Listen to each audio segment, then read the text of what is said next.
Yadav, Chandra paradise inter college Khutan Jaunpur के हिंदी अध्यापक हूँ।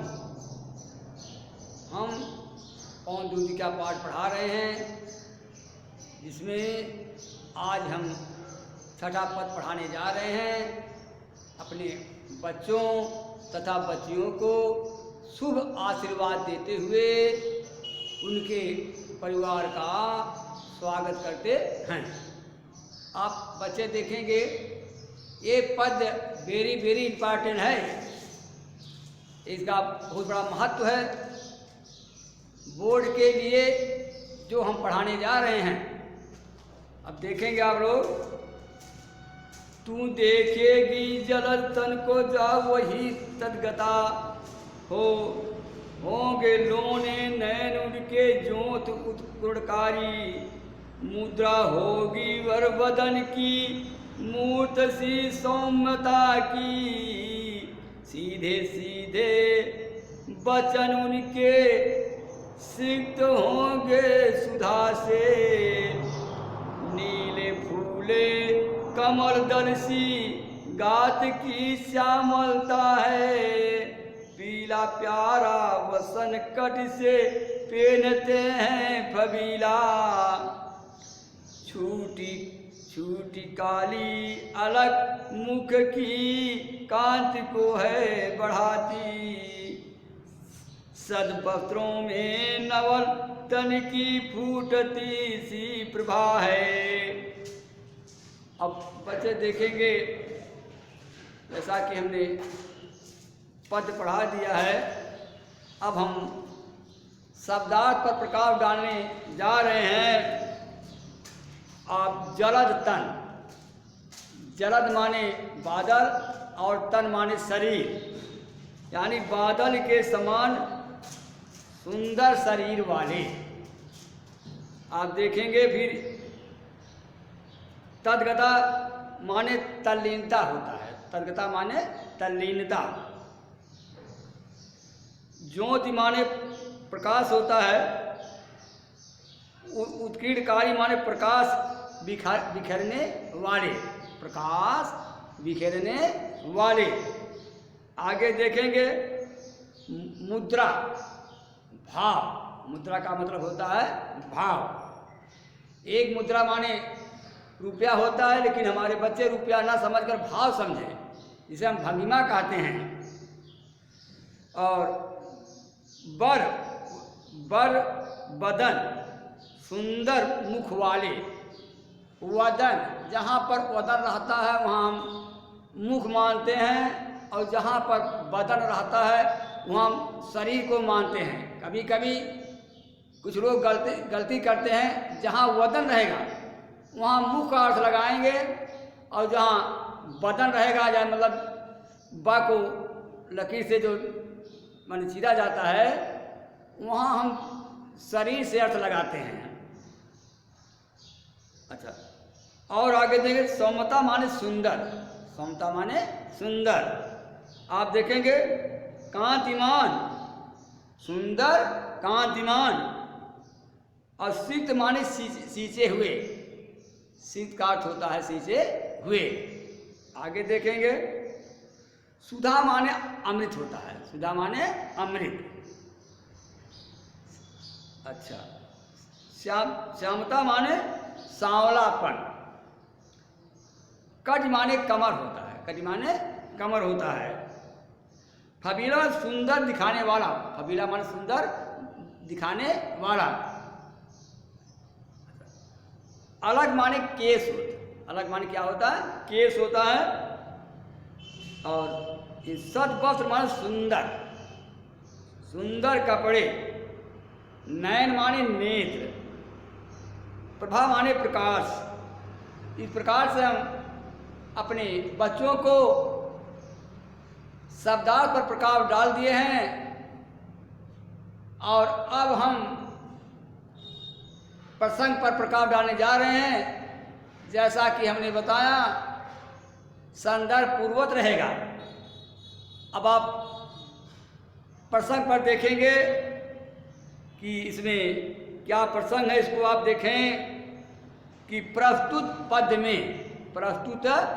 में पवन को दूत के रूप में राधा मथुरा भेजते हुए कृष्ण के बदन का सुंदर परिचय दिया है, ताकि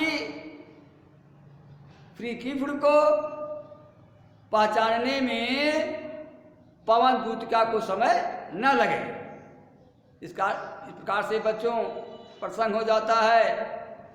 अब हम व्याख्या करने जा रहे हैं। आप देखेंगे, तू देखेगी जलद तन को जा वही तदगता होंगे लोने नैन उनके जोत उत्कीर्णकारी। मुद्रा होगी वरवदन की मूर्त सी सौम्यता की, सीधे सीधे वचन उनके सिक्त होंगे सुधा से। अब बच्चों, राधा पवन दूतिका से श्री कृष्ण जी का परिचय देती हुई कहती हैं कि मथुरा जाने पर, कहाँ जाने पर? मथुरा जाने पर तुम बादल जैसी, मथुरा जब तुम जाओगी तो बादल जैसी श्याम बड़ वाले श्री कृष्ण को उन्हीं में अपने कार्य में तल्लीन देखोगी कि अपने काम में लगे हुए हैं और बड़ी तल्लीनता से लगे हुए हैं। और उनकी सुंदर आँखें, उनकी सुंदरता, उनकी सुंदर आँखों से प्रकाश निकल रहा है। उनकी आँखों से क्या निकल रहा है? प्रकाश निकल रहा है। और उनके सुंदर मुख को देखकर ऐसा प्रतीत होता है, जब तुम श्री कृष्ण के सुंदर मुख को देखोगी, तुम्हें ऐसा प्रतीत होगा कि जैसे यह कोई मनोहर सुंदर मूर्ति हो, जैसी यह मनोहर सुंदर मूर्ति हो। तुम्हें उनके बोले हुए सुंदर अमृत से सींचे हुए से प्रतीत होगी। जब वो कुछ बोलेंगे अपने मुख से, ऐसा लगेगा कि मानो वे अमृत की वर्षा कर रहे हैं। और आप देखेंगी, नीले फूले कमल दल सी गात की श्यामलता है, पीला प्यारा वसन कट में पहनते हैं फबीला, छूटी काली अलक मुख की कांत की है बढ़ाती, सद वस्त्रों में नवल तन की फूटती सी प्रभा है। अब हमारे बच्चे अगली लाइन देखेंगे। ये राधिका पवन दूतिका को श्री कृष्ण का परिचय देते हुए कह रही हैं कि हे दूतिका, उनकी शरीर नीले खिले हुए कमल के समान बहुत सुंदर लगती है। किसकी शरीर? श्री कृष्ण की शरीर कैसी लगती है? जैसे नीला कमल खिल करके बहुत सुंदर लगता है, उसी प्रकार से श्री कृष्ण की शरीर बहुत सुंदर लग रही है। अच्छा, और देखेंगे, वे कमर पर पीताम्बर पहनते हैं। वो अपने कमर में पीताम्बर पहनते हैं, जो कि पीताम्बर बहुत सुंदर लगता है। अब इतना सुंदर लगता है कि उसका कोई उपमा ही नहीं है। तो आप देखेंगे आगे, और आगे देखेंगे वह शोभायमान लगता है, और उनके बालों से लटकती हुई, कहाँ पर लटकती हुई? बालों से लटकती हुई एक लट उनके मुख की शोभा को बढ़ाती है। श्री कृष्ण के घुघराले घुघराले बाल हैं और उन बालों में से एक लट उनके मुख पर हमेशा लटकती रहती है, जिससे उनके मुख की शोभा को बढ़ाती है, अर्थात उनका मुख बहुत सुंदर लगता है। सुंदर वस्त्र धारण किए हुए श्री किफड़ सुंदर वस्त्र को धारण किए हुए हैं। किफड़ के सौम्य शरीर से हमेशा प्रकाश की किरणें निकलती रहती हैं। इस प्रकार से बच्चे देखेंगे, छठा पद का व्याख्या हम कर चुके हैं। अब हम काव्य सौंदर्य पर प्रकाश डालने जा रहे हैं। देखेंगे बच्चे, ये भाव पक्ष में देंगे, आप भाव पक्ष में देखेंगे। इस पक्ष में राधिका के द्वारा श्री कृष्ण के शरीर की सुंदरता का वर्णन किया गया है। और इसमें आप देखेंगे बच्चों, रस जो है वियोग श्रृंगार रस है। आप इधर आ जाएंगे, अब इधर हम बता रहे हैं भाव पक्ष, इधर आप कला पक्ष में आ जाएंगे। कला पक्ष में हमने बताया कि भाषा इनकी खड़ी बोली है, शैली प्रबंध है। आप देखेंगे गुण इनका प्रसाद गुण है। इस पद में गुण जो है प्रसाद गुण है। और अलंकार आप देखेंगे, अलंकार में हमेशा जो है अनुप्रास, रूपक, उपमा आश्रय पद भरा हुआ है। इस प्रकार से हम छठा पद पढ़ा दिए हैं। अब हम सातवें पद पर प्रकाश डालने जा रहे हैं।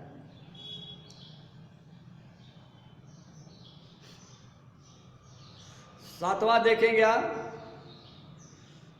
सांचे ढाला सकल बपु है दिव्य सौंदर्यशाली, सत पुष्पों सी सुरभ उसकी प्राण संपोषिका है। दोनों कंधे विषम बरसे हैं बड़े ही सजीले, लंबी बाहें कलभ करसी शक्ति की पेट क्या है।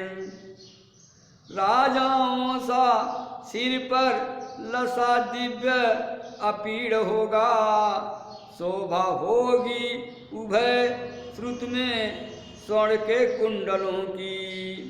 नाना रत्न कलित भुज में बंजू मंजू केऊर होंगे, मोती माला लसित उनका कंबुसा कंठ होगा। जैसा कि हम पद पढ़कर सुना दिए हैं, अब हम शब्दार्थ पर प्रकाश डालने जा रहे हैं। बच्चों जरा ध्यान से देखेंगे शब्दार्थ इनका।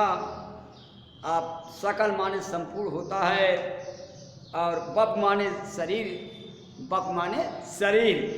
अगला देखेंगे सुरभ माने सूरभ, सूरभ माने सुगंध, और संपूर्ण माने पोषण किया हुआ या पोषण करने वाली। वृषभ साढ़ के समान सुंदर गला वाली। जैसा कि बताया गया है कि बैलों का गला बहुत मजबूत होता है, उसी प्रकार से यहाँ पर कवि ने इनके कंधे की उपमा साढ़ के कंधे से दिया है। तो अब आगे आप देखेंगे पेटकिया माने पिटारी। पुराने ज़माने में जब औरतों की विदाई होती थी या उनका गौना होता था, तो पेटारी लेकर के आती थी, जिसमें सारा सामान उसमें रखती थी। तो आप यहाँ देखेंगे पेटकिया माने पिटारी, सामान रखने वाला माने वस्तु कहेंगे।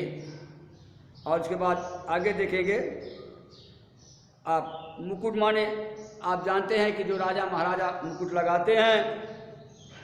और श्रुति माने जो कुछ सुना जाता है, और श्रुति माने कान भी होता है।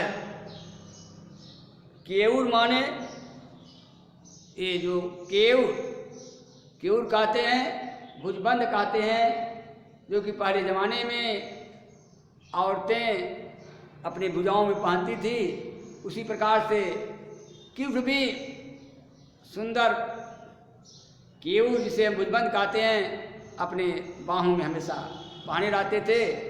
इससे बाहों की बहुत सुंदरता बढ़ती थी। कम माने शंख होता है, कम माने शंख होता है। अब हम इस पद्य का बच्चों शब्दार्थ बता चुके हैं। अब थोड़ा सा हम प्रसंग बताने जा रहे हैं। आप देखेंगे प्रसंग को, आप बच्चों ध्यान से देखें कि प्रस्तुत पद में राधा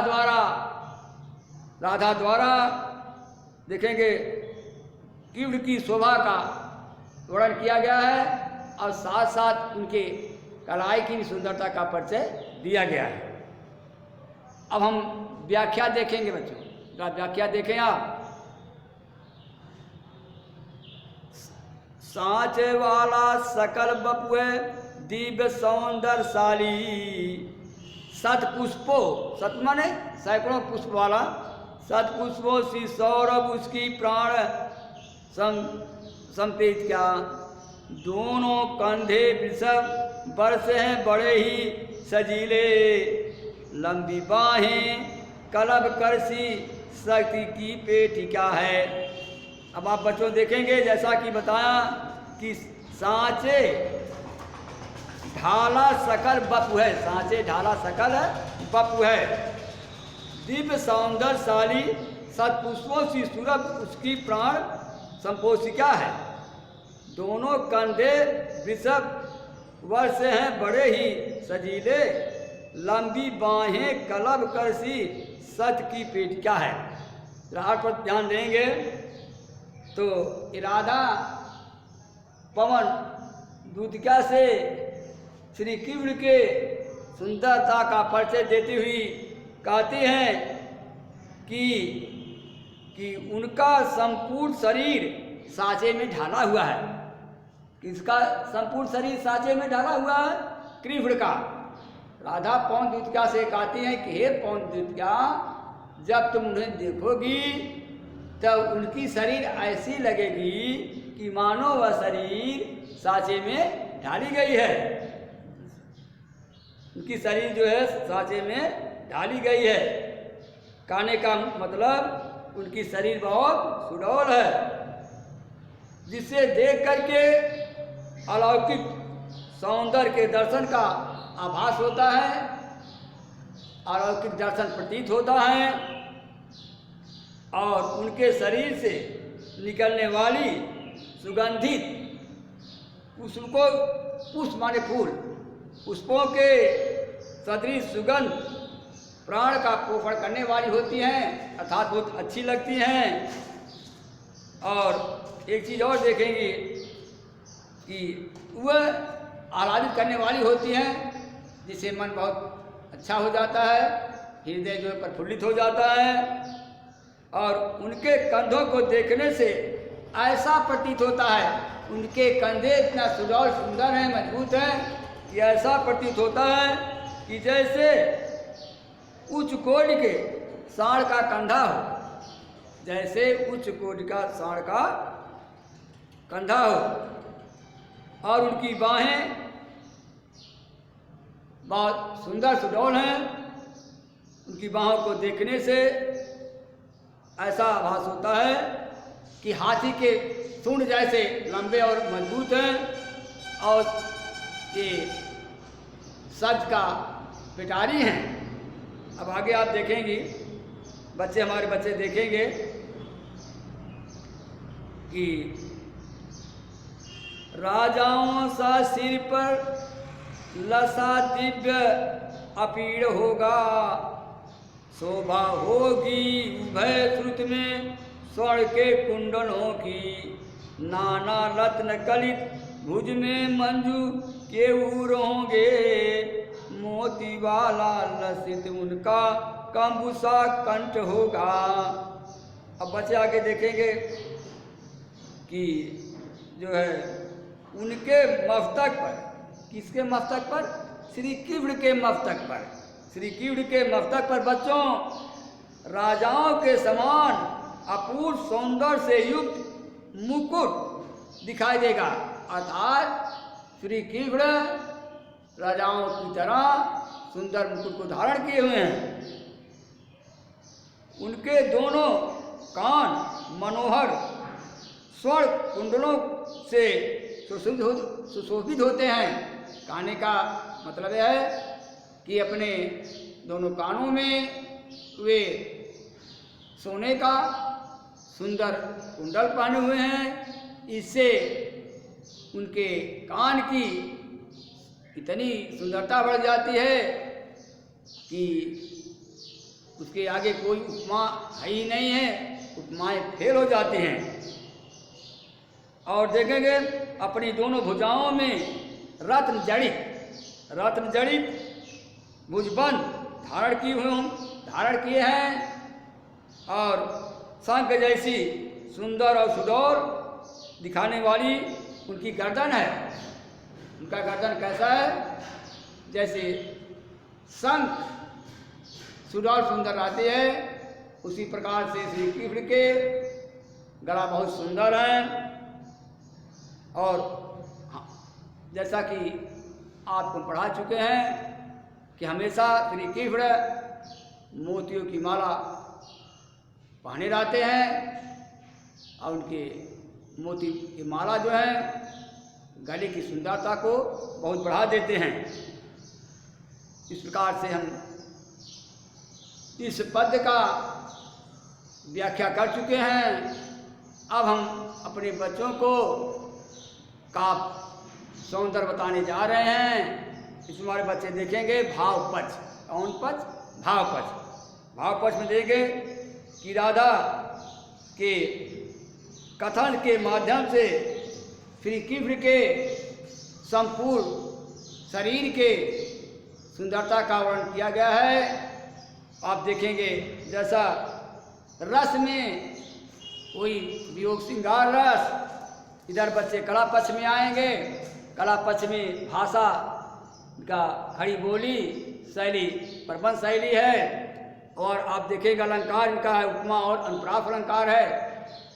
अब जहाँ पर आप देखेंगे कि इनके कंधे की उपमा बैल की कंधा से दिया गया है। ये साथ उपमा अलंकार का परिचय है। गुण में जो है प्रसाद गुण, और ये सब शब्द इनकी जो है शब्द शक्ति भी जो है अच्छी है।